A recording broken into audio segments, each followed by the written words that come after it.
Okay, good. I think everybody has now found a place.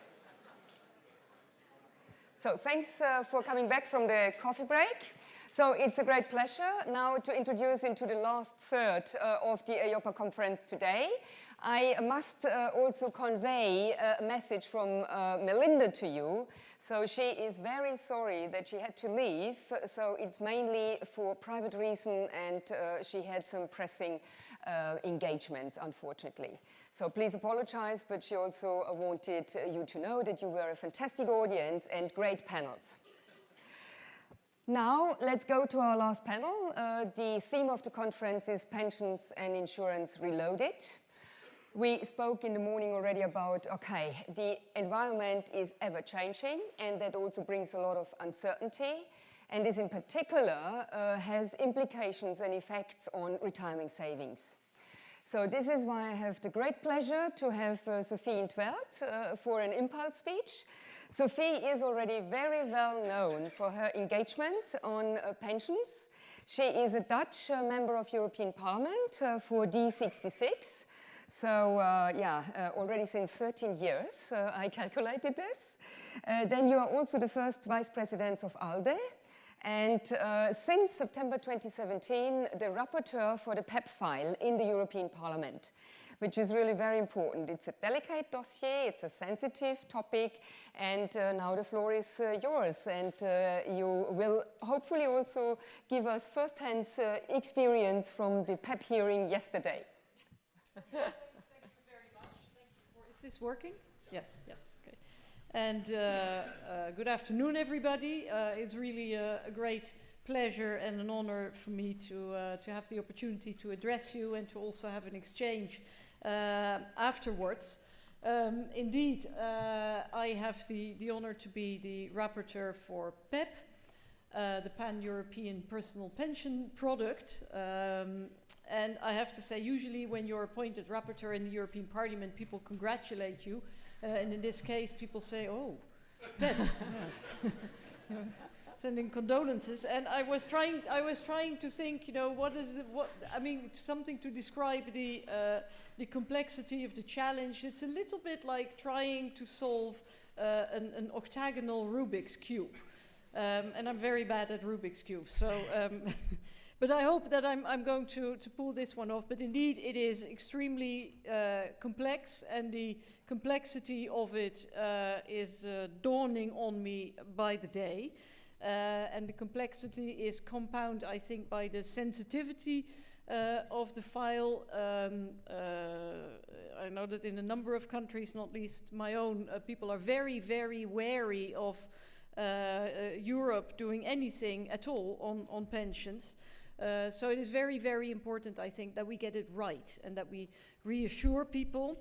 And I think it's important to keep in mind why we are doing this, because there are some countries where there's a very good, well-functioning, solid system of pension provisions.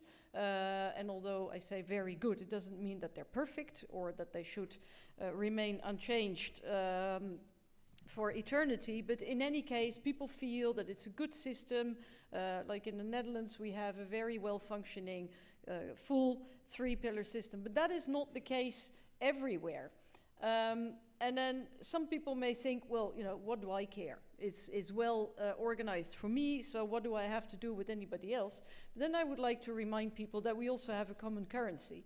And that on the basis of the Stability Pact, every member state is obliged to ensure that the pension system is sustainable. And I think we all know that that is not the case for many member states. And even those member states who have a pension system, mainly pay-as-you-go, which at the moment may be serving its purpose, but when you look at demographics, we also know that there is a ticking time bomb under the common currency and indeed our economy. So therefore, I think PEPP is really an excellent initiative that will allow us, or at least that's what our objective is, that will allow us to expand a high level of pension provision in the member states. But it's of course also not only good for the European Union and the Eurozone, but it's also good for people.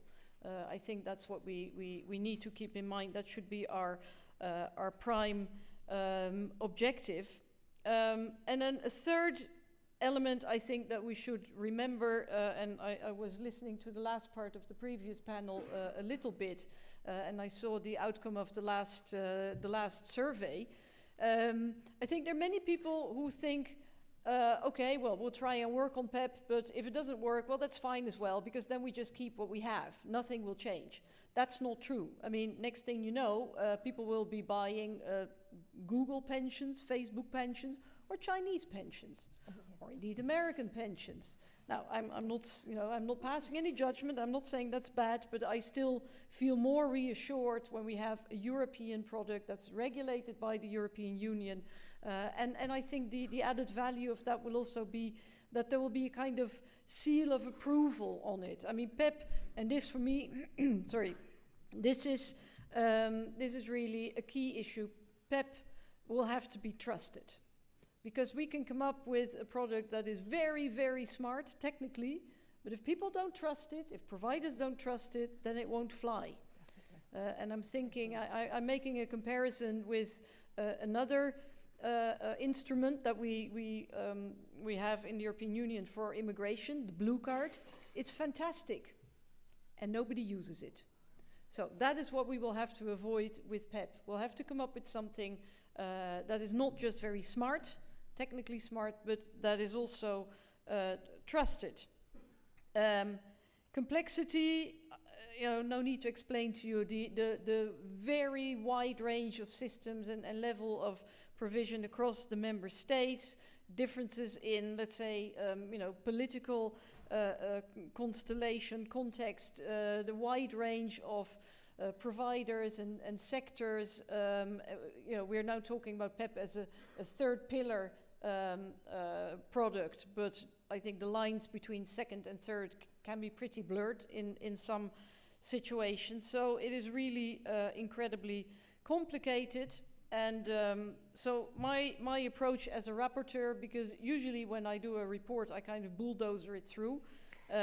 This time I'm going to first map out everything that's there. I'm very much in listening mode. So I keep saying this to people. So, should I take position on anything? Don't panic. Don't get angry. Don't throw anything at me. We're at a very early stage. And I'm really going to work with everybody, with all my colleagues in the parliament, with the member states, and with all the stakeholders to come up with something that, first of all, will not affect what's already there and that's working well. And secondly, something that will really have provide an added value. So I'm trying to make a list of all the, sorry, I'm beginning to feel like Theresa May.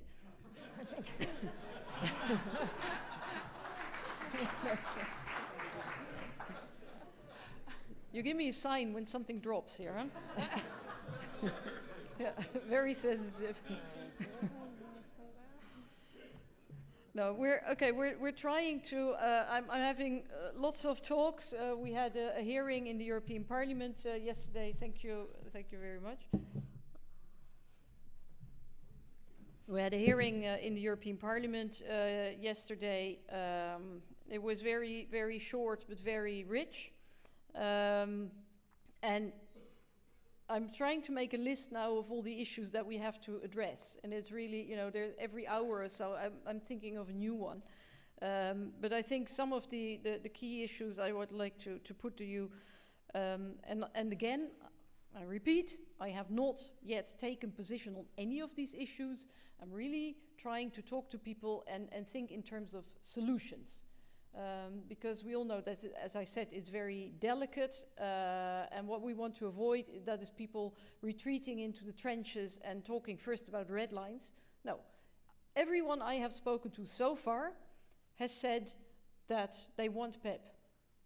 Okay, everybody may have different ideas about what PEP should look like, But this is something we have in common. Everybody has declared their commitment to PEP, and some may be more enthusiastic and others more lukewarm or skeptical. But so far, everyone has said, "Okay, you know, we're going to try." And I think that is the basis that we should work on.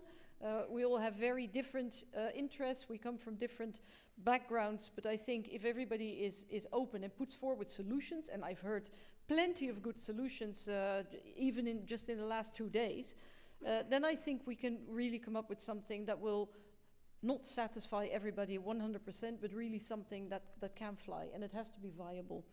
So one issue is, of course, the fiscal treatment. That's a big challenge. Taxes are clearly a national competence. So we will have to deal with it separately. The European Commission has made a recommendation to the member states to harmonize the fiscal treatment of PEPs. What I have in mind at this moment is to try and elaborate that recommendation and see if we can maybe agree with the member states on, let's say, a model or a template that member states could opt into on a voluntary basis, because I think having unanimity or even consensus or a majority on fiscal treatment at this stage is a complete illusion. But if we could have something that looks like enhanced cooperation, that would already be a very interesting step, I think. Then we have to, whatever we do, we have to make sure that the product will be, as I said, trusted and attractive both to customers and providers. Otherwise, there's just no business case and nothing will happen. So we have to look very closely at the cost, but also how attractive is it compared to other products which are already on the market. Then, of course, we have to look at how are we going to organize the portability? What about the question of compartments? I really think that we should make the whole thing as simple as possible, and even even as simple as possible already is pretty complicated. So let's strip everything that is not strictly necessary, but without actually affecting or undermining the portability, because the whole added value of this is that it has this cross-border, this pan-European dimension. Otherwise, there's very little point. And I think we should also be very clear about who the customers will be when we talk about cross-borders. There's only a very small number of people who are really working cross-border, working and living cross-border in the European Union. I think it's 2 to 3% of the population. Okay, it's still a lot of people, but it's all in all, it's a very small group. And they are more likely to be the, let's say, high-end, financially literate kind of customers. But then there may also be countries, for example, where the first and or second pillar are very, very limited, not very well developed, where there may be a completely different kind of customers. And I think that this is an element that I'm still looking for, and if you have any information, please do not hesitate to share it with me, but to get a clearer image of who the customers are. I think that is important to know when we're designing it. Then there's a whole range of issues in addition to the fiscal treatment, where there will probably be some differences between, let's say, the side of the consumers and the providers and the side of the national authorities, because they feel that, their national competences are theirs, and that is of course true, but I hope we can still find solutions. So that's the fiscal treatment. That is, for example, the issue of authorization and supervision. I'm looking at Gabrielle here. We will make sure that you will play a key role, but it's of course clear that the national supervisors, have a very important role to play. But also questions like, how do you define pension? When is something considered a pension provision, and when does it qualify for favorable fiscal treatment? In both phases, the accumulation phase and the decumulation phase. I mean, and then you know, in some countries, for example, it is felt that it can only ever be a pension if it's an annuity. In other countries, they say, well, you know, we don't need to protect people from themselves, so they can have a lump sum, whatever. It's this kind of issues, and then, of course, we also have to look at the applicable regulation, because I wrote down the whole range of abbreviations that we have in EU law alone, never mind national law. It's really, it's mind-boggling. You'll break your tongue. So we have to make sure that whatever we do, again, that we keep it as simple as possible, that we're not going to reinvent the wheel and not come up with new mechanisms if there's something else that, that will also meet the purpose. Yeah, and then finally, just one remark. As I said, it is complex, it's delicate. As a rapporteur in the European Parliament, together with my colleagues, I'm really going to take this step by step, and it will be a very pragmatic and a non-ideological approach. At the same time, at the end of the process, I want there to be a PEP that's meaningful. I want there to be a PEP, even if it's in a modest shape. It has to be something that's viable, something that's attractive, something that has added value for people. So I do think, you know, that we will be pushing a little bit for, you know, for people to have the courage to take some steps forward. And maybe I'll illustrate that with a closing remark. I'm probably, because you're all lawyers and fiscalists and economists, and I actually studied medieval history. You can come a long way, you know, with medieval history. But my final thesis when I graduated was about an Italian medieval merchant in the 14th century. Marco Dattini was his name. He was from Florence in Italy. And he had agents, he had a kind of holding company. He had agents and branches all over Europe. And he, you know, one of his permanent concerns was payment and insurance. And he was always thinking like, okay, I've sold something now from Flanders to Italy, so how am I going to make sure that my money will make it across the Alps? And then he was sending ships from Flanders and from the UK to Italy. And then, of course, insurance was a very big issue. And then I think, okay, that was about 700 years ago, so payments was an issue. Well, I was also one of the shadows on SEPA. Okay, we've dealt with that.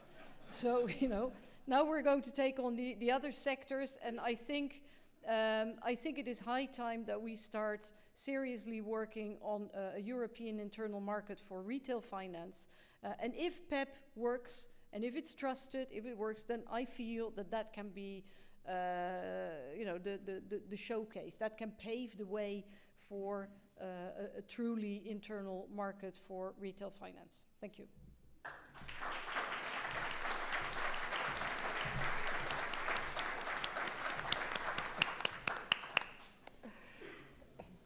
Thank you so much, Sophie. That was really great. So we will try to approach a little bit how can we crack the Cubic's cube, and it's also a long way from SEPA to PEP. And this is why I'm very happy to have a very distinguished panel with a plethora of different expertise. This, I think, is exactly what we need for the PEP. I will start with Xavier. Xavier, you are the only one on the panel who has experience as a civil servant, even as an advisor for a finance minister of economy. So very impressive. You also served at the European Commission. And since, already 2007, so since 10 years, you are the Deputy CEO at CNP Assurance and at the Executive Board. So we are very happy to have you here and to also learn your views more from the insurance industry's point of view on the PEP.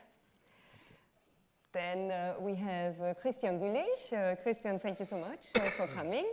So Christian is representing here also the consumers, so those who will take out a PEP, hopefully. And Christian is also the BDV's man in Brussels. So BDV is the Bund der Versicherten, so more or less an association of the insureds and the policyholders. So you are representing consumers' interests. You are also monitoring what's going on really in mis-selling and in court cases and so on. So this is a very important activity, and you're also the alternate of the board on Better Finance. So welcome to the panel, and also thanks for representing the members, beneficiaries, and policyholders' interest here. Then we have Martin. Martin is from BlackRock, and we are very happy to have you here today. We also learned last night about your experience also from systems in Canada, in the US, in Australia. I think that could be very enriching also for today's debate. So Martin is the BlackRock's global public policy responsible. And he works already since a very long time on retirement, investor protection, distribution, and on structuring across Europe. So a very broad experience that we need for the PEP. And you also are interested in topics as evolving nature of retirement and future of digital investing. I think this is very well needed also for the PEP. And last but not least, Martin. So I saw in your CV that it's now 20 years at the Commission. So you have a big anniversary. And you were always in financial services, including banking, including insurance, including pensions. So this is really great. So we have a big, great experience accumulated really over many, many years at the Commission. So thanks for being here. You are now the director of the Regulation and Prudential Supervision of Financial Institutions, and as such also responsible for the very courageous proposal on PEP. Thank you so much to the Commission for coming forward with such a great idea. And this is what we now would like to discuss. So as a first warming up question, more or less, for the panel, so are there any reactions on the fantastic impulse speech of Sophie? And also, what she said about the difficulties of the dossier, the sensitivities, but also, on the list of issues that are you going to address. So quick reactions across the panel, please. Would you like to start, Xavier? Well, I think one has to. Well, thank you very much, Madam, for your impulse, as you rightly say. I would keep a couple of key words from there. First, I think that you are very, very clear in defining what in our mind should be the objective of the PEP, is to provide individually all European citizens in all the Union with a true way to individually prepare for retirement at a period where neither the Pillar 1 regimes nor the Pillar 2 regimes will be able to go on providing the same kind of comfort or security that was the case over the past years. Second word I would keep is keep the word trust. It's a key condition for success. Nothing will happen if people do not buy the PEP. It's not something we will distribute as a colis fiché, we would say in France. People have to buy it. And for this, they must trust that it is a safe product, that it gives them good return, and that it is managed by solid institutions capable to, for the lifelong duration of those engagements, be with them. So thank you for I would keep these two words, the trust and the individual need to save more for retirement. Christian, thank you. Your reactions to Sophie's introduction. As a representative of a consumer organization, I have to say that when we first heard about PEP, we were really astonished. So this was a product innovation to which we quite honestly and very quickly could say, yes, it seems to be a very good idea. So this was a very new situation for us, because normally when there is some product innovation, let's say we are a little bit critical and a little bit skeptical when it comes from the industry. So this is something new. And this situation has been even enhanced when we saw the reactions. I can only speak of the German situation, but when we saw the reactions of the German insurers and especially of the German brokers, and this reaction was unfortunately rather negative, at least what we have heard. So again, we thought, oh, it must be a good idea. So, of course, the condition is that PEP must be simple, transparent, and cost-effective, as EIOPA always says. And I think this is really the key issue. And I really hope that you, as a rapporteur, can make this point. And let's say we are very curious about the further development.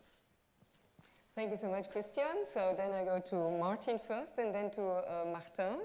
So you're first in reactions. Thanks very much, Benoit, and thank you for your introduction, Sophie.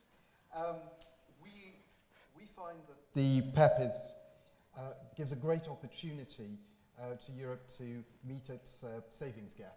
There are a lot of reports. I just to pick up one that is last year's Aviva Mind the Gap, which puts the savings gap for pensions at 2 trillion euros. So, will the PEP provide all the solutions? I think it's really important to see that this is part of the wider puzzle of solving sustainable futures. So let's keep it simple, let's keep it, and let's make sure that consumers feel that they can own it. This is the really important point where we insist on portability. This is something that is a product that consumers have an emotional attachment to, and they can work with it throughout their lives. And that requires a lot of cultural change, a lot of education, both from industry and member states and regulators. Okay, Martin, your view. First of all, I'd like to say that we are very happy to start this collaboration with Mrs. Veld, and we look forward to a great cooperation and to a success on this file, and we will be happy in the Commission to assist in any way. I was interested in particular in two comments. First, the importance of the PEP for the wider economy and for the single currency, because we tend to overlook that, sometimes maybe also within the Commission. It is true that if we want a stable economy and a stable single currency, we need pension systems that work and that are affordable over the long run. So that is a very important remark and an additional reason as to why we need to make a success out of this policy initiative. Second remark which made me react, the fact that there are problems in some member states in the area of pensions, but maybe not in all member states. Well, first of all, it is true that for some member states we are quite worried. There are member states where we frankly don't see any private pension provision that is, convincing, and we also see first pillar pensions that may not be sustainable over the long run. So for those countries, we are very worried, and it is really important that we manage to improve the situation there. But even in those countries where we tend to say that there is a pension system which is really nicely in place, which has been there for decades and even centuries, well, we see that even in those member states, there may actually be problems, either because there's a problem of sustainability within the first pillar. Sometimes in the second pillar, we see that, there are problems as well, and defined benefit schemes have been put under huge pressure, including in member states with very sound systems. And we also see that in those member states, there are pension solutions for many people, but not for everybody. For example, self-employed people, which find it difficult to have a pension solution that works. So even in those member states where normally there is a good system, we think that the PEP can provide added value. Thank you so much, Martin. So this really also corresponds to what we came up when we worked on the PEP for more than 2 years and on the PPP. So it's really, it's quite a different situation in different member states, depending on the different pillars and the importance of the different pillars. But what was common was really the sustainability and the trust. And this is, Sophie, where I would like to ask you about your personal view. What do you think is the most important thing in a PEP from the perspective of a European citizen? What's the most important thing? Well, I think, again, if you look at it as a simple consumer and not as an expert, you want to know that the information that you got is reliable, that you can trust the source of the information, and that of course that it's comprehensible. You want to know what kind of guarantees do you have at the end, because that's the whole purpose of. Otherwise, you can invest or you have a savings account or whatever. But you want to know that after you stop working, that you have a provision that's going to be adequate for your remaining years. I mean, the very simple basic. But of course, PEP will face a challenge here because the existing systems and the vested providers, they already have a reputation. People are going to look at this and think like, PEP? What's PEP? Is it European? So it's going to take, and that's why I think it's very important to really take it one step at a time and make sure that it has very broad support when we adopt it.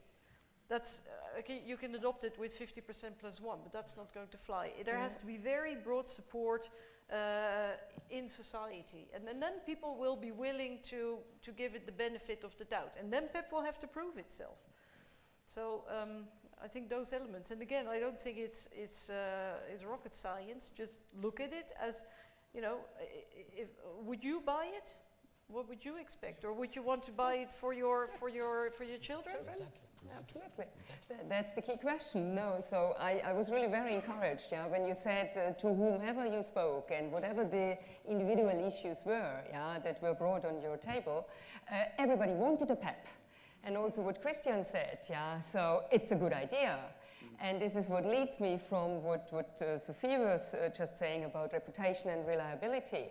A European label, so kind of a certificate, would this provide provide a solution to be a good quality product, or what do you think? Okay, of course we have a clear position to this. As Sophie already stated, I think consumers in all EU member states face the same fundamental problems with regard to private retirement provision. On the one hand, you have the increase of longevity and fragmented professional lives. You already spoke about the very difficult situation of self-employed people, maybe. And on the other hand, you have not only the decreasing benefits of state-run pension systems, but of course from private life insurances and occupational pension funds. The income, the returns decrease because of the ongoing low interest phase and because of the multitude of fees and charges due to overly complex products. On all these issues, I will make a little bit of advertisement. We have published an empirical work, Better Finance publishes every year an empirical work, pension savings, the real return in 50 member states, EU member states. The situation is closely analyzed, and there you can read exactly what is the situation of each different way or each channel of the pension system. So we try to give an empirical input on this question. So again, the European quality level PEP may become a crucial help for consumers in making informed decisions, of course under the strict condition that EIOPA guarantees the criteria which it has often underlined. PEP must be simple, transparent, and cost-effective. For us, trust, as it has already been said, trust is the most important point, and EIOPA must stand for this guarantee. Therefore, just to make another precise point, from our point of view, past performance disclosures should be included in the PEP tool. So, 1 point. Thank you, Christian. So that are high expectations towards EIOPA. So Coming back to costs and charges, so this is something where I would like to ask Xavier and also Martin. So Xavier, what does it need for the PEP to be a true retirement saving product? Well, thank you. First of all, I'd like to say that usually I expect that we fight a bit when we meet, because in pension savings or in retirement, so on, there's a number of empirical evidence we do not share absolutely. But that's good. Yeah, but this time, PEM is already making miracles, because I think I could have said what you just told us about trust, about simplicity, about all this, and cost effectiveness. So I share these objectives. This being said, what's the most important thing? The most important thing is that it is a true retirement product. By the way, if it is well written and imagined, it will be the first universal European retirement product. Because for the first or second pillar, you have to fulfill a number of conditions. Okay, do not develop. So it's a very interesting default option to prepare for aging. So it's a topic of a rare importance. But to be that, what is a retirement product? It's a product which is built upon long-term savings. And to step in the matter, I mean, when we see that maybe the PEP or the label PEP could be given to products where you can have a switch after only 5 years, that kind of stuff, we do not think it's the good way to make it. If it's a long-term savings product, it must also have an accumulation and a decumulation phase. There, you have various options on that, but the important thing is that at the beginning, as was said, in a very transparent and as simply as possible manner, you tell people how it will work and what they will get over time, okay? Another, I think, a very important feature of the product is that you must also be sure that you will be given back your savings over time and until your death. Because what we want is to finance the last part of the life with this product. So that means what? First, you could like to be guaranteed for many things. Biometric risks, financial risks, both. Each guarantee, we know that, has a price. It must be transparent and as simple as possible. But it must be clear. But it's better to be guaranteed than not. And after all, the best guarantee of all this, it was, I love the reference to EMU by Martin. I mean, we are in the sole continent, and we are here, I say this, here in Frankfurt, where the European Central Bank is working. I mean, we're in the best protected against inflation monetary zone worldwide since the birth of the euro. So let's enjoy that. Let's enjoy that. We can provide financial guarantees. No, we do not need to make that against inflation. There are very few inflation. But for other things, let's make that. Lastly, you want to buy a product with a solid counterpart. You want that the same institution or the cousins of it around the member states, they're allied, will be there in 30 years' time when you get your money back. And this is about regulation. I think that the PEP will really be useful if it is provided by well-regulated institutions, sound ones, with solvency requirements and that kind of stuff, as is the case for the other pension regimes. So the problem with that, at the end of the day, and I didn't know who mentioned education, financial education, but it's very much at the heart of it also. It is not easy to build such a product with actuarial skills, financial skills, and to put it at the top of the art, okay? And at the same time, to put it under very simple words, accessible to the average level of financial culture of our fellow Euro citizens. It's not at all simple. But, and I stop with that, I think that the worst thing we could do is to have, and I say this also for the EIOPA, because it will be its own responsibility. At the end, that we end with a very wide umbrella and a label which would cover under the same word very different products in terms of return or features. Because there, our co-citizens would be lost. They would not understand why very different things have the same name given by the supervisors, and if so, we could miss it totally because the trust would not come. But isn't there, if I may ask, isn't then there transparency even more important if you have a variety of different products, if you have a variety of providers? Well, I believe in transparency. We need most transparency. I just want to some caution. These matters are not very, very simple every time. And having made it myself, I can tell you that to sell a retirement contract to somebody is not easy. If you want to make it accurately. And that's why the consumer need organization to defend themselves. But from time to time, we are not perfect. Nobody's perfect. Even the insurers. Even the insurers. But but it's really difficult. So when I say, how can I explain that to somebody who comes to me and say, I heard on a TV show that the PEP is a new thing, I want to buy a PEP.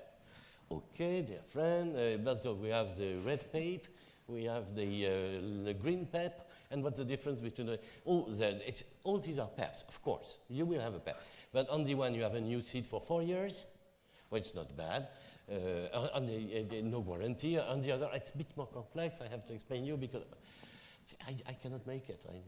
I'd be difficult for my own collaborators. But I think that's a very valid point that was raised yesterday as well, because in essence we're not talking about one product, but let's say a range of products, but also aiming at different customer profiles, because the highly educated, mobile worker, financially very literate, for whom this is really something additional, in addition to a very good pension provision that he already has, or she, that's a completely different story and a different expectation than somebody in a country where pension provision is not well organized, people who are not financially literate, but also, because let's face it, none of us here are, we're all very smart people, we can read and write, we know our way around the institutions, we have some legal knowledge, but there are lots of people out there, actually the vast majority of people, for whom it is very, very, very difficult. I sometimes get lost in all the papers and the things. So for those people, you also have to have a product that is safe and reliable, accessible, but also the information about it must be. And therefore, somebody made exactly the same remark yesterday about, and I was thinking, maybe a color code would indeed be smarter than saying, oh, well, you have PEP with this risk profile. Maybe a color code would be something simple, but it has to be very clear for people what is suitable for them. No, absolutely. And I think then also what Christian said on the European label, that would also help, because then you would have certain criteria, to assess the different products, even if they are broad and different, but at least they need to fulfill certain criteria on a European level. Also because for the second group of people I addressed, it will probably be a primary or secondary provision, and certainly not just complementary, so then it's even more important. And then it's also, when you ask about trust, there's of course the wider world. Do we have a very stable, are we living in a very stable area? Yes. I always say we never had a euro crisis. We had a crisis in the Eurozone, it's not the same. But at the same time, people were just, we have a financial crisis behind us. There are people who are saying, well, brace yourself because there's more turbulence ahead. Now, I'm not a financial weatherman, but let's say that is true. That means that people are going to have a different attitude, and they will need even more reassurance. It will be even more difficult to get their trust than under sunny conditions. So, quick response from your side, and then we go to Martin. Thank you, Madam, for underlining the financial period. We have various products to save. Today, the unit-linked products are very fashionable because the markets look very positive. We just begin to wonder whether it is reasonable for non-really educated people to invest too much in unit-linked. Now, it's good enough to try to take an advantage from the market's rise, but when it stops, what happens? The PEP must not be a unit-linked. It's not at all. It's exactly the contrary. It must be a long-term safe product Absolutely. to be No. protected against Yeah, crisis. absolutely. And with the long-term savings, so one is, it must be sustainable. The other thing was also it must be affordable. Here we are a little bit in the discussion of the costs and charges. And Martin, we were starting with what does PEP make a true retirement savings product? So from the asset management thinking, on thinking about investment strategies, risk mitigation strategies. So what would be your view on making PEP a true long-term retirement saving product? So just to back up a little bit, we do an annual survey of 12,000 European investors and talk to them about their savings, talk to them about their retirement expectations. And what we find in most of the countries where we survey people is that there is a realization that they need to save for retirement, but a gap in knowing what to do and how to save. And the resultant reaction is that people hold very high levels of cash, which do not give any return. And when we see increasing longevity, holding cash is the worst thing you can do to work with your longevity. So you need to work with your longevity rather than against it. So looking at various countries where we operate around the world, we've brought, just to simplify it, we see three real characteristics that really empower people to make the right decisions when they're saving for retirement. So first of all is the amount that you save, the asset allocation, and costs. So I'd just like to unpack each of those in turn against the PEP, just to give you our view. So how much do you save? Well, what we find is people want a target. They want to know what they've saved and what they can expect to get on retirement. So it is to say, am I going to get a modest retirement? Am I going to get a comfortable retirement? Am I going on track to be able to take 2 holidays a year? You know, those are the basic questions that people ask. I mean, in Australia, the Association of Superannuation Funds has got some great graphics which show that.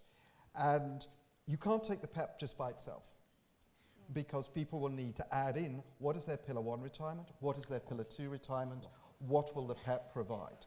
So you need to have people will need a complete dashboard so they can say, well, how important is the PEP going to be for me? How much do I need to save in this, and will I be on track? So they can adjust and monitor. This is the great flexibility of the PEP from country to country. I think this is something to think about. Secondly, asset allocation. As we know, we're living longer. And everybody's worried that we're going to run out of money because we live longer. One of the great things about living longer, of course, is compound interest,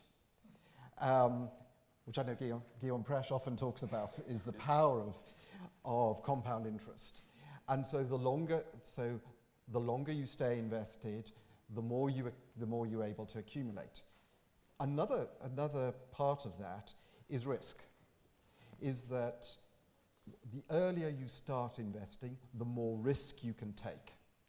And then as you become closer to your target retirement date, your risk comes down. That doesn't necessarily mean you totally de-risk. That depends on the country. We have countries where there's annuitization. We have countries where there's income drawdown. So there are many reasons why you might want to keep invested.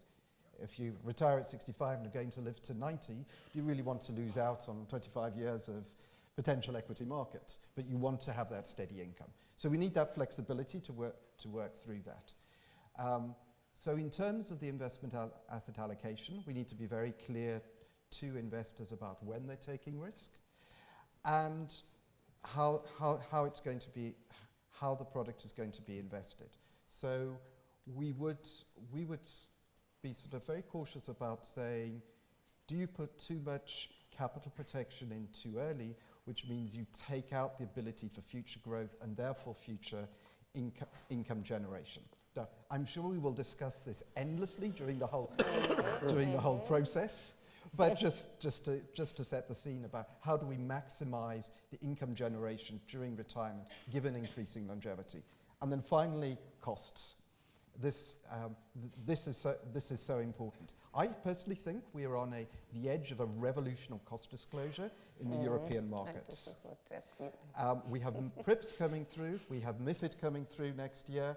In the UK, we have a whole range of better workplace pensions disclosures. And that is designed, and when you look at what people get today, it's lacking. If you come back next November, what I sincerely hoped that we in the industry have delivered is really comprehensive cost disclosure throughout the chain. And it will not just be random percentages or basis points. I mean, I don't know if anybody outside your immediate workplace actually knows what a basis point is. Most of my friends look blankly at it when I say that. But just say that this is in euros, and people understand what the cost is in euros. And in order to minimize costs, clearly there is what is the cost of providing different solutions. It's being upfront saying, yes, if you want the capital protection, this is what it costs. If you don't want to take that, if you're prepared to not to have that certainty and to take a little bit more risk, what does that cost? Allow people to have that value proposition. The other side of cost is the administration. We could, if we get this wrong, have an administrative system where we're trying to add in all the national tax and social benefits and the complexity of compartments where the administration costs more than the investment management. That would be a great disappointment. So the more we can simplify the ability for portability, use digitalization, all the great debate you were saying about retail financial services, the idea of a digital ID you can carry across all the fields across from country to country.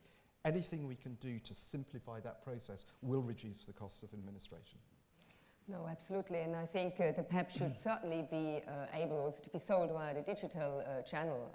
So coming back to the asset management and the asset allocation and the risk mitigation strategy, so did I understand it correctly that this is an inherent part of a PEP for being a true retirement saving product?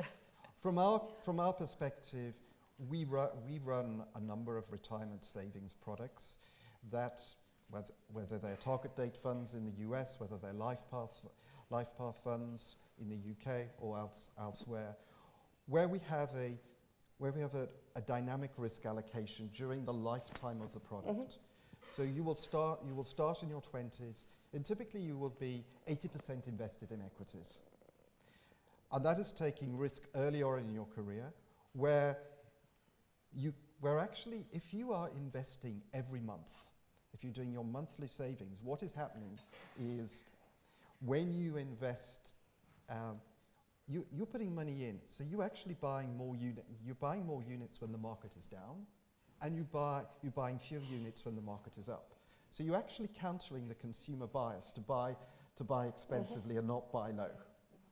And that in itself is an incredibly effective risk mitigation technique over time. It really helps to boost returns. And then, as you become closer to your target retirement age, you de-risk. Now, this needs to be flexible because people will have going forward, people will have different retirement ages. People may well want to work further into retirement. Retirement isn't going to be a fixed date in the future. It's going to be quite a fuzzy, complex concept. So people are going to need that flexibility. No, thank you so much. So life cycling is the buzzword here. So just because you said we must avoid capital protection to provide it too early. So here I would be very interested in Xavier's view before I come then to Martin about the challenges for a PEP. Yeah, well, it's very similar. I think I could agree with most of those things that Martin recalled very fairly. And all this is absolutely true for the accumulation period of a retirement product. I have no problem with that, even if it's always the problem with those beloved invisible hands of the markets and about risk mitigations only by cycles of the value of equities, is that depending a bit on your starting point and your exit point, you might have the very different results. And when you take them in average, you may think that there is absolutely no problem, but when you find yourself retiring, having been this little, let's say 10% of accidents vis-à-vis the laws of the invisible in hand, you are not saved. So that's where we came in, if I may say so. So I also agree with the way you take the problem with the clients. They want to know, how will I be able to live during my retirement period? I have some hypotheses. I will retire at 65, 68. I don't know. I am Latin, I'm Dutch, I'm French, I'm Spanish. I have different regimes. So what can you tell me? What we try to tell us is this is what you should get. Now, do you think it's enough? Would you like more? If you like more, do you already have a house? No, you don't. How much would you need for your day-to-day life in your mind? Okay, so and we calculate, but to answer the question, then you must also, from the inception, first, have a view on the decumulation period, the way you will manage it. We say mainly in annuities, because it's the only system which goes lifelong, the only one. Where if you spend all your capital 2 years after your retirement age, what do you do during the 20 remaining years? And what will the community do for you? And after that, you also deduce easily that, and transparently saying it will cost you some more euros each month, but maybe it would be wise to have a biometric risk guarantee, incapacity, invalidity. Imagine you are not able to fulfill your career plan and that you do not have exactly all the revenues you want to and so on. So up to you, but if you take this, you will be given this upfront. Or a capital guarantee. But it must go for the edge first of the accumulation period, and then it provides us with the possibility to take on board a promise that we know we will be able to fulfill for the lifelong period. So I would introduce the question before, yes. No, so thank you so much. I see the providers are very much aligned and also enthusiastic to provide the PEP. I think on the decumulation... If it goes along these lines, no problem, we'll be enthusiastic. If it's totally different, I'm not sure, no. With the decumulation, I think we can be very innovative. So let me please now also go to Martin, who will also like to provide us a little bit with the biggest challenges, from your point of view, for a PEP. Well, one challenge will be to make sure that we reconcile views between the different parts of the industry. But I think that with what we have put on the table, we have come some way towards that objective. But clearly, more discussions will be needed. Now, of course, in the Commission, when we developed this legislation, we felt a bit like being in a private company. We're not used to that, but we were, of course, asking ourselves what features will make sure that the product will actually, work on the market. So for once, we were a little bit on the other side of the table and trying to think like people have to think within companies. And I admit it's not that easy. But we came to a number of conclusions. Conclusion number one is that, of course, we first need to make this attractive to consumers. And in order to do that, this was said on many occasions, but it is absolutely critical. We need to rebuild trust, make sure that there is enough trust in the market for that product. That's why we want to rely on EIOPA to give a European label to the product. It's a big responsibility. But we do believe that EIOPA is well placed to do that, and that will go a long way towards building trust among people. Second, we felt it was important to devise something that is simple as possible. I hear some saying that it is still too complicated. Perhaps we can, throughout the legislative process, find ways to simplify a number of things. But I think it is not excessively complicated, and that is necessary for take-up among consumers. We also felt that flexibility is important. That's why we want it possible for consumers to switch between providers with capped costs. Of course, flexibility has a cost in itself, in a way. And some consumers will be ready to pay for that flexibility, others not. But we felt that we needed to cater for different types of aspirations and different types of professional lives among citizens. That's why we felt that flexibility needed to be in there. Finally, of course, we needed a product that was transparent, which could contribute to this revolution on costs and fees that you mentioned, Martin. That's why we want a PEP kit, and we want adequate information to be provided throughout the whole cycle of contributions. And in a way, we feel that transparency is also an answer to the question that some ask, but what is it? What is a PEP? What is it going to be? Isn't it the case that you're going to have very different products on the market? Well, we will have different products on the market because there are different aspirations among consumers.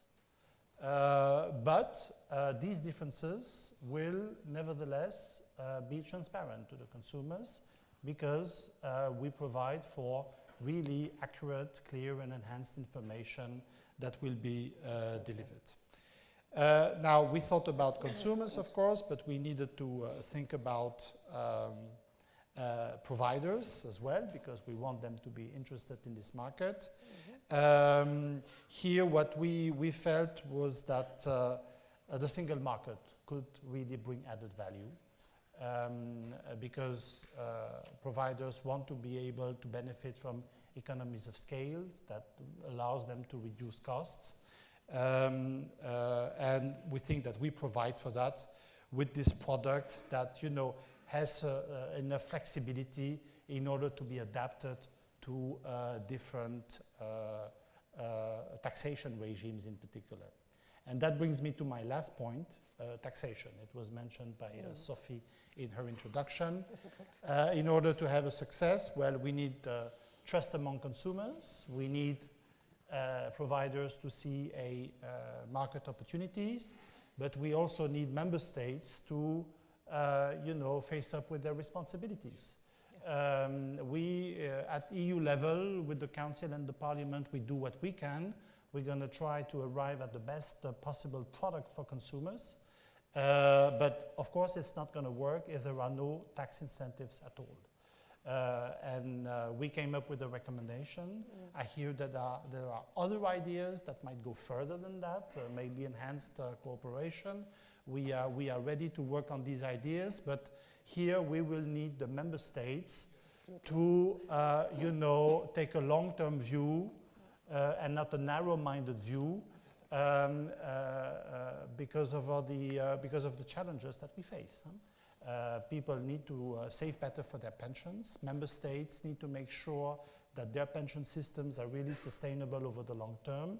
This is maybe not a silver bullet to all the problems, but it can contribute to finding answers to some of the problems, also to some of member states' problems, but it's going to work if they are able to take this long-term view. So this, of course, will be critical, and we may come back to that. No, absolutely. Thank you so much, Martin. In particular, also to emphasize again, so the trustworthiness of the product, the simplicity of the product, because sometimes I think we are deviating a little bit when we think, okay, wow, this could all be these features. So it should be simple. This is also why we need a default option and also the transparency. I think transparency is really key. And on the tax, I'm really happy that you are also emphasizing that it's now also up to the member states to do their own part to make the PEP fly. That leads me to the first question to the audience. Could I please have the first question with the voting tool? So you hopefully still find it on your chairs. And absolutely. So the question is, who might be interested in a PEP? So we heard from Sophie, we also heard from Christian. So everybody's interested in a PEP. So what's your view? Is it mainly the mobile workers who will be interested in a PEP? Because usually you have the second pillar in the occupational pensions, so you need a job. Is it the member state citizens without this second pillar, so relying only on the first pillar? Or is it any European citizen who wish to complement the existing pensions provisions? So where we also said that we would need transparency, which kind of amounts have you already accumulated on other pillars, or maybe even have bought a house. And do you think, number D, that I don't think that there will be any interest in PEP? I must not tell you that I would be very disappointed if this would... Majority will go for Yeah, exactly. We Okay, switch drinks. so please, it's voting time, and I'm really curious about the outcome. Is everybody here on the panel? Okay, make your votes. That's an easy question. Oh, fantastic. This is, it's fantastic, yeah. But still, you are right, Gabrielle, It's not still so fantastic. 25% that are not really convinced about the PEP, which is a little bit of a pity. But these people should tell us why, why so that and we what? can improve the PEP. And what we need to do. So we have a reception after the keynote speech at the end, so we are really also happy to get then also your recommendations. Xavier, you want to But just a word. make a comment? I find it very interesting to see that the bulk of the answers anyway, is to complement the existing pension provisions. So this means that we must have a wide enough PEP to accommodate a number of various situations. It's not only for mobile workers, it's not only for those countries where there is nothing or no occupational pension. It's interesting for many people to have a new supplementary instrument to save for their retirement period. So this must be, I think, a guide to have it. So it must be simple, yes, as possible, but must be really a true retirement period product. Coming complement. No, absolutely, and as we also heard at the beginning, there are some citizens in the European Union who don't have really other sources of or other reliable sources of retirement income. Any comment from your side, in particular about the number 4? I don't think that there is any interest in PEP. It would be very, very interesting to know what the, those who voted for number 4, what the arguments are, if you think that the whole concept is wrong, or whether you think that there is simply no demand, or that maybe there is no pension gap, or there are other ways of fitting. I mean, I think it's very, very relevant. Or maybe people are, have yet to be convinced, and maybe, I mean, we don't know. There is no absolute guarantee that indeed it will fly. We'll try and come up with something which is as good as possible. But so I think this is something to take very seriously. Okay. I don't know. Is there anybody in the room who could explain why they voted number 4? Now I wanted to open it for the audience. It's anonymous, but nevertheless. Okay. Anybody who wants to take the microphone? Well, the number 4 vote. Yes, please. So I have somebody here on the left-hand side. The representative. Do we have a microphone? But I think if you speak loudly, then we can hear Yeah, you. maybe we. Yeah. Okay. I didn't vote for it, but as an economist, I can imagine what is going on, namely that we are in an extreme low-yield environment. And when we look at the propensity to save in the markets, what we see is that it's declining strongly. And I'm asking myself, what is so different? Thank you very much. What is so different with this product that in this yield environment where we all say it's going to be low for long, what will change this? So people don't see a need to save more. On the contrary, they say, instead of saving my money, I spend my money. That's what we see from the empirical evidence. Quick reaction, Christian, on this Yes, one. I think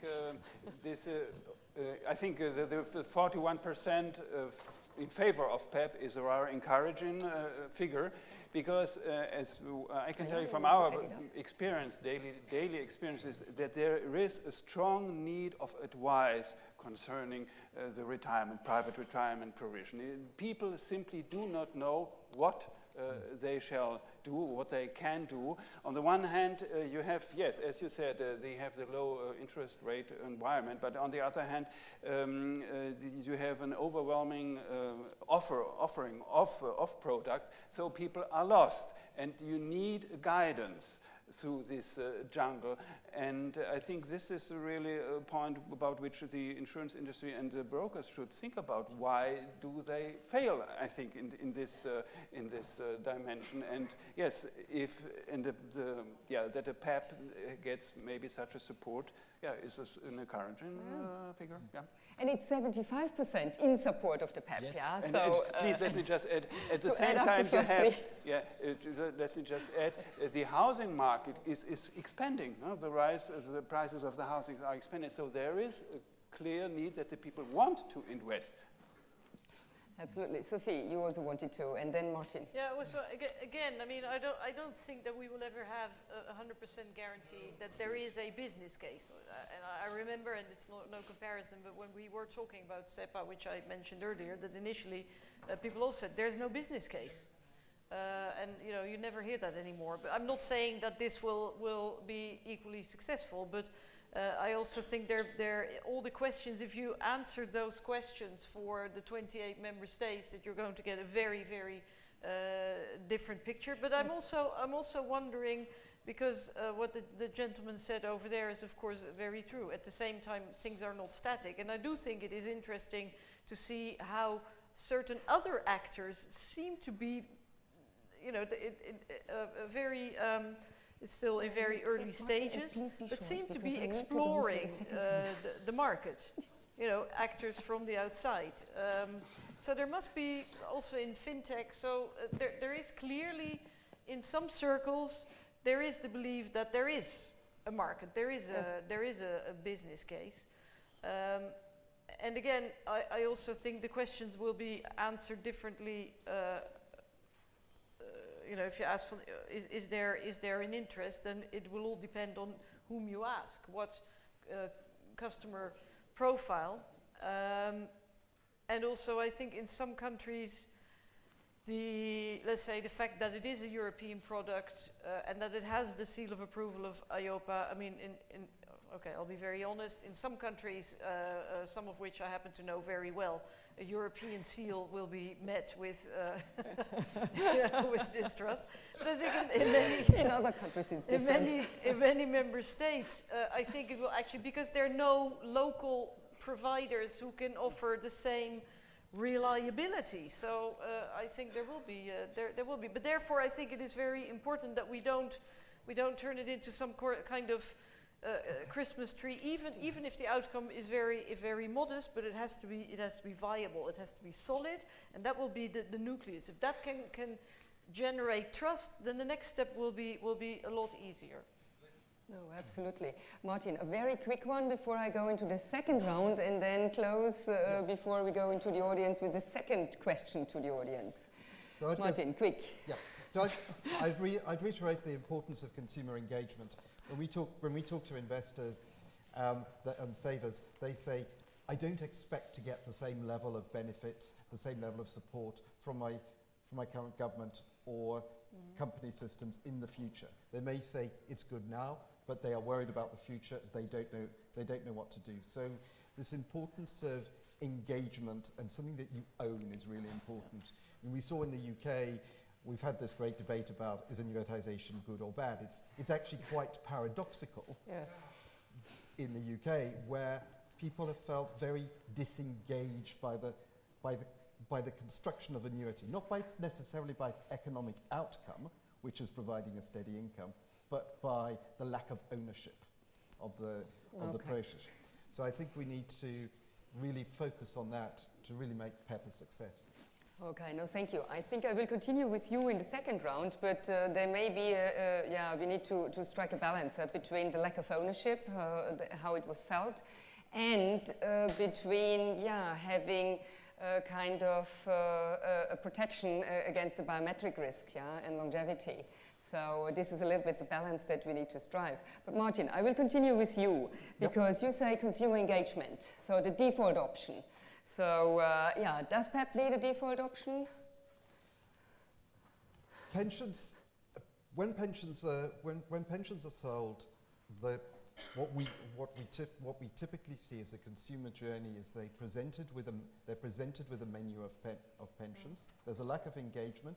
The way it's presented, they will go to anything that is labelled the default or the simplest option. So the way it is. The consumer journey will naturally be towards the default.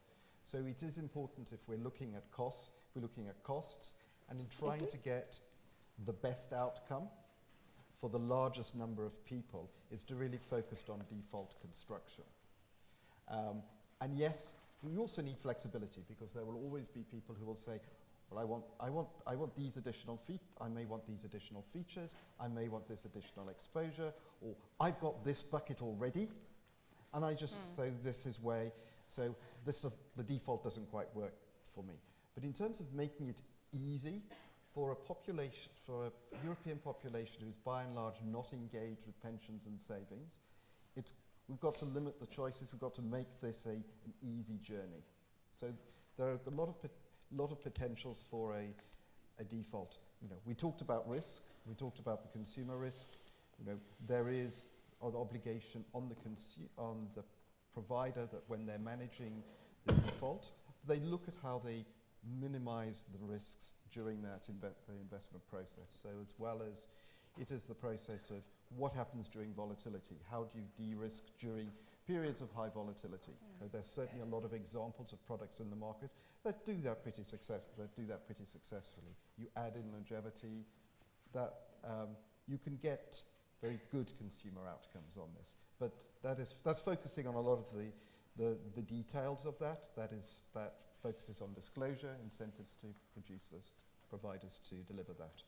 So clear support for the default, which will then, of course, also show all this, what we said about trust, transparency, cost effectiveness. So the default will be really the most attractive option, and I will certainly be a client of the default. Xavier, on consumer needs, how would you see it really from a practical point of view? And you are a practitioner. How should these consumer needs be included in product development, product design? How would this be possible? Well, I think that we would do as we do for the other insurance products. You said that it was a failure of the industry not to have anticipated maybe the willingness of people to save more for their retirement period and so on. Maybe yes. But confused. Maybe it is. We fail every day. And it's from this that we learn, that we try to do better the day after. But what is true is that we observe a trend which is not maybe very rational, if I follow our economist friends, by people to become more and more worried about the consequences of aging, and also the consequences of restoring the sustainability of public finance. And people begin to think of it, and at younger ages than before, much younger. So this explains partly the boom in the housing market in other couple of countries. It's good to have a patrimony when you're young and so on. So what will we do? We will go on discussing with them, hearing them.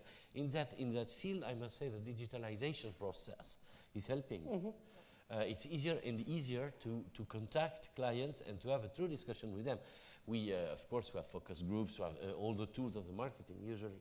But you must be sure that in these groups, we do not try to explain people why we have found the nice algorithm or the nice financial formula after this of empirical research about the market trends about 50. No, we're just asking them, what do you want? What will satisfy you? And there they make a simple answer, which is a good starting point. Now, the truth is that from the simple answers to a reliable pension product or retirement product, there's a lot of work, and it becomes more complex, honestly speaking. And when we have after that to explain, I followed you with great interest, but we have to explain exactly what are the mitigation risk techniques, what are the various options for pension, for annuities, rates, and that kind of stuff. It's become more and more difficult because it's not simple, really, for our day-to-day.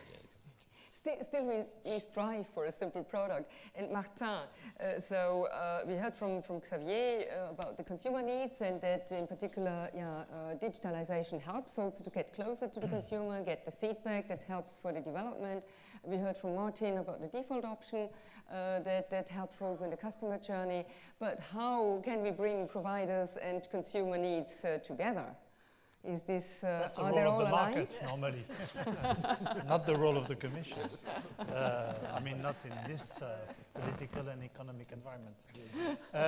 No, first I should say that providers and consumers and consumer representatives really met in the consultation, because we were really taken aback by the very strong support, both coming from the consumer side and the industry side. I don't know about the German Insurance Federation, but on the whole, industry was very much behind they the support project. the Insurance Europe collective position. Okay. It's always good to know. Now, of course, in the consultation, they may have supported the project for different reasons.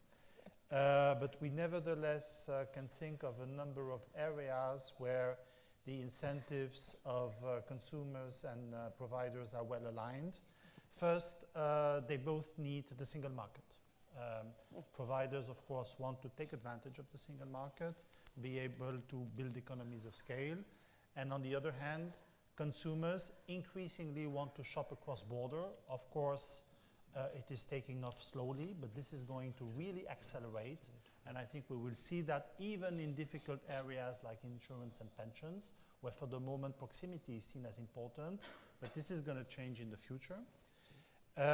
And then, of course, the mobile consumers are interested in a product that works in the single market. It's true, it's only 3.5% of the population, more or less now, but it has doubled over the last 10 years, and this is a trend that's going to continue normally as well. So here, incentives, we think, are well aligned.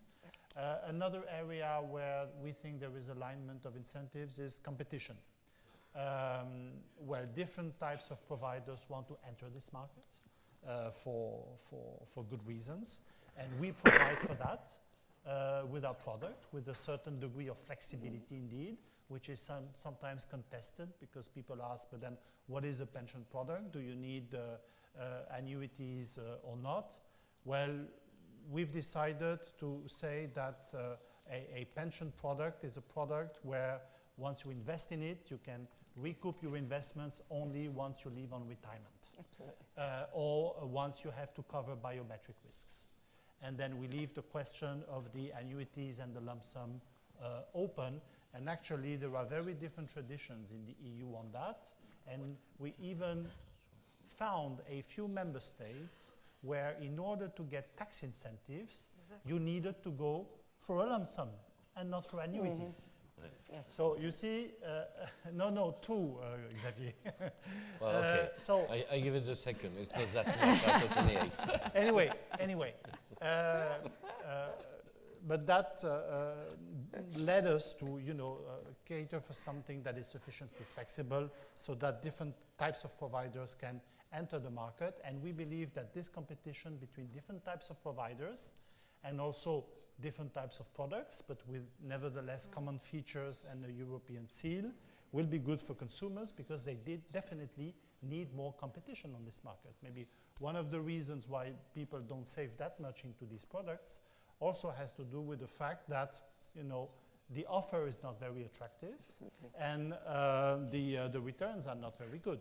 I mean, very often the private funds in the third pillar perform less well than capital markets. We have seen that to a very large extent over the last 15 years, with average net performances broadly around 2% before tax, whereas capital markets have moved up to 3%. So if we can change that thanks to more competition, clearly it will be beneficial to consumers. If we look at the means of distribution, there too, I think there is a certain alignment of interests around our products, because we want to make electronic distribution possible, and I think that is of interest to the two sides. And finally, we tried to combine well the interests of providers and consumers when it comes to the provision of information, by avoiding information overload, because that is in the interest of nobody. It is costly for the industry, and at the end of the day, costly for the consumers, but it also, drowns people under useless information. So with the PEP Kid, we try to really go to the core and make sure that providers give the information that is really essential, including with a very good disclosure of fees and costs, which is obviously in the interest of consumers, and I cannot think that it would not be in the interest of the industry as well. No, thank you so much, Martin, for this fantastic plea in favor of a PEP, and thanks for the support of the Commission. So, before I come to Christian and Sophie, I would like to go for the question, which is the number 3. It is the would you buy a PEP? So that will engage the audience, and then I will really give the last word of the panel to both of you. So, would you buy a PEP? Could we please have it on the screen? So it's question 3. 25%? No.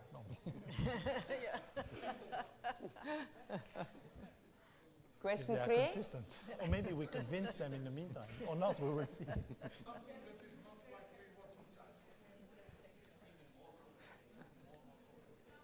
So, is it possible to get question 3 and leave out question 2?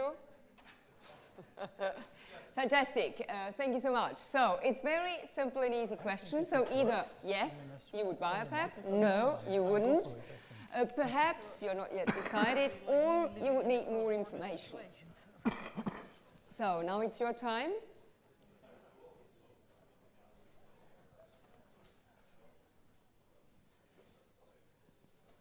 Okay. Could you conclude on the votes? I'm now really curious. Fantastic. Okay. Yeah. Oh my God. Okay. 75. Yes. In the other direction. Need more information. I think we will certainly work on this. But it seems that the audience is well protected already with regards to retirement saving. These are rich people.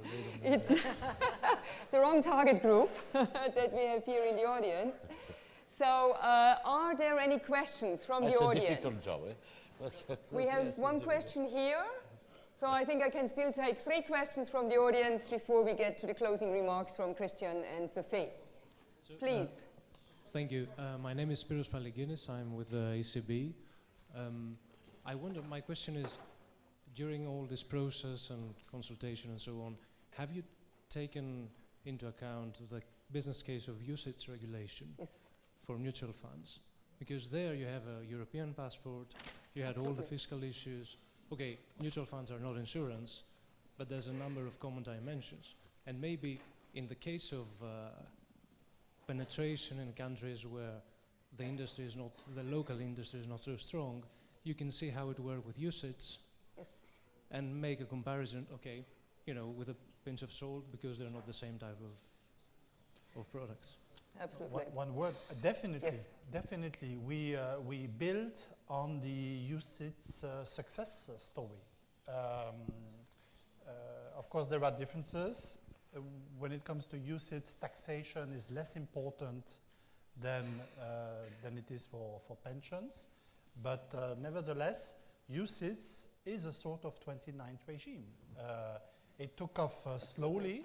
But it moved up to a point where it dominates a very large share of the market. And initially, it was a sort of EU product regulation and a 29 regime.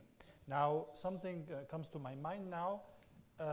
It didn't have such a strong European label. So maybe listening to others, maybe that's why it worked. Listening to Sophie. Or maybe with the European label, it might work even better. I don't know. Definitely, that's something that we would like ideally to reproduce. But we have to, bear in mind that it's going to be a long process. I mean, it took like 20 years for UCITS to really take off. And here it's likely to be a long journey as well. But yes, we definitely had that in mind.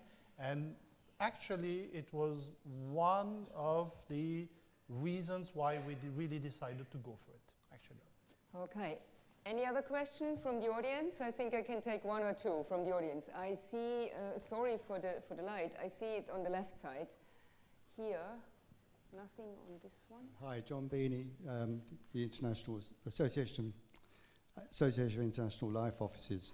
Our members only transact business cross-border, and we've been making the point for many years that there's no single market in life and pensions because you've got to take account of local contract law, taxation and general good.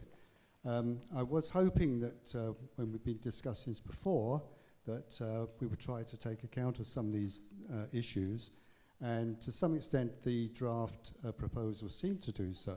But I find that there's a strange concept of compartments in the draft proposal, and the way I read it is after 3 years, any person who's taken out this product can ask to move to any of the other compartments, which means theoretically then that any provider who wants to go into this business has to know all the law, the taxation, the social security rules, etc., in every single market state. And that seems to me to be an onerous obligation and far too expensive given the fact that costs are going to be minimal. Thank you so much for your question. I think I give it to Martin and Sophie on the compartments. Well, we're in the third pillar here, so I am not sure that it will be necessary for providers to know social security rules, for example, labor law rules. Of course, some knowledge of contract law and of some other aspects may be needed, general good rules. This being said, frankly, we had the choice. Either we do nothing, or we table this proposal with, of course, these qualifications. But in no way it would have been possible to start harmonizing issues like contract law or social security aspects. And I don't think at the same time that it will be an obligation to open compartments in all member states. Okay, Sophie, you have a view on this? No, yes, I'm glad to hear your last remark, because this is an issue that everybody asked about, and indeed it seems, the obligation seems a little bit excessive. There may be other solutions. Lots of people are talking about the possibility of partnering. Maybe we can make it easy for providers to, if they have a kind of ready-made package of information, all the things, kind of you get a box, IKEA, let's say. So make it easy. I think I would also like to turn it around, because it's not as if PEP in itself is going to create the single market. The single market is there. That doesn't mean that there are no more national systems. There are 28 member states. That's a reality. But strictly speaking, legally speaking, there is nothing preventing providers nor consumers from going across borders. But it is precisely those national barriers that are making it difficult, and with this we hope to lower the barriers a little bit. And as I said, I hope that if it works, that it will spread into other products, because there's really no reason. I mean, there's a very low take up, for example, for people to buy, to get insurance or mortgage loans or something like that across borders. And there are lots of reasons for that, and we're just trying to eliminate that a little bit. But I agree with you that we have to be very careful not to simply, I mean, there has to be a true single market. That has to be the aim. So if we're simply going to say we're going to create a product, but we keep all the, what we now call compartments, which is essentially the national systems, if we do nothing to eliminate the barriers, we just give it a different name, then there's no point. Absolutely. Okay, very quick statement from your side. So Christian, and then I give you the closing remark, Sophie, if you. Okay. Yeah. Okay. As a consumer organization, or coming from a consumer organization, I can clearly say that we are in favor of a PEP, but of course under certain conditions. In Germany, we have the Riester experience, and clearly PEP should not repeat the same mistakes as Riester has made. And this is simply because Riester is very well regulated in the contribution phase, but it is not enough regulated in the payout phase. And just to give you one example, the mortality tables, which are used for the calculation of the longevity, are often not obligatorily fixed at the moment of the contract conclusion. So this is one point which we have always criticized. Another point is Germany, or my home country, is a country in which the insurance distribution is still mainly based on commissions. And PEP, if it is well regulated and well implemented, may be a model for promoting the fee-based distribution, if the default action with the online distribution is well organized. So these are 2 points for us which are very important, and that's why we support it. Thank you. I think the fee-based will certainly be for the reception, so I'm quite convinced that will be a quick and a rich debate. Sophie, you have the last word on the PEP panel as the rapporteur for the PEP. Yes, well, I'm not sure what I can still add to everything that has been said. Just a few random thoughts and considerations. First of all, we've talked about the business case for PEP. I think maybe we should ask the question, is PEP necessary? What if we don't have a PEP, will we just carry on with business as usual? No, I don't think so. I really think PEP meets a need, and as you rightfully said, there's some countries like my own where in principle everything is well arranged, but that doesn't mean that it can remain unchanged eternally. And it is true, we're going to reform the Dutch system, and interestingly, the proposals for reform are very similar to elements of PEP. So I do think if you look at all the changes in the labor market, in demographics, the position of the European Union in the world, and as I also said, fintech and providers from the outside, then I do think that we need to regulate in such a way that we actually, we pave the way for PEP. Second remark, and this is actually a message mainly to the member state governments, but also to the different stakeholders, in particular the industry. I think we have to realize whatever we do at European level means that we have to change at national level. Doing something at European level and keeping everything the same at national level doesn't exist. Sure. So everybody will have to be willing to make some changes. And of course, in whatever we propose, we're going to be very, very careful that whatever we propose is not going to make the situation in any member state worse. It has to be progress everywhere, otherwise there is no point. Is that complicated? Yes, it's complicated, but I think there are very good chances of coming forward. But everybody will have to realize, if we want this, it means that everybody will have to be prepared to move a little bit. I think those two are very important. And finally, I really think that if we can make this work, and I think that even the surveys here show that we've got a lot of work to do, Because, you know, if you're going to ask the same question to an audience that's completely financially illiterate, then, you know, I don't even want to think about the answers. So maybe even better. That's what I like about you, Gabriel. You're an optimist. Optimistic. No, but no, honestly, and I think you're absolutely right. You're absolutely right. There is, you know, we have very good reasons to be optimistic. We'll be careful, but then I think if we can make it work, then we really pave the way for a lot more. And this will, apart from everything else, it will improve people's lives.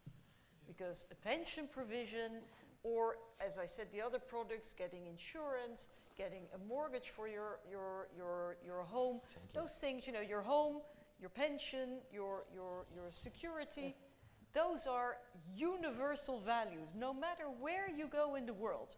And this is not, there is no, you know, national, cultural, whatever. Everybody wants that security. You know, this is really something that every single European shares. So if we can make PEP part of the answer to those universal wishes and needs, then I think we've done something really, really good. Wow. I think that's really the best closing remarks. Thank you so much.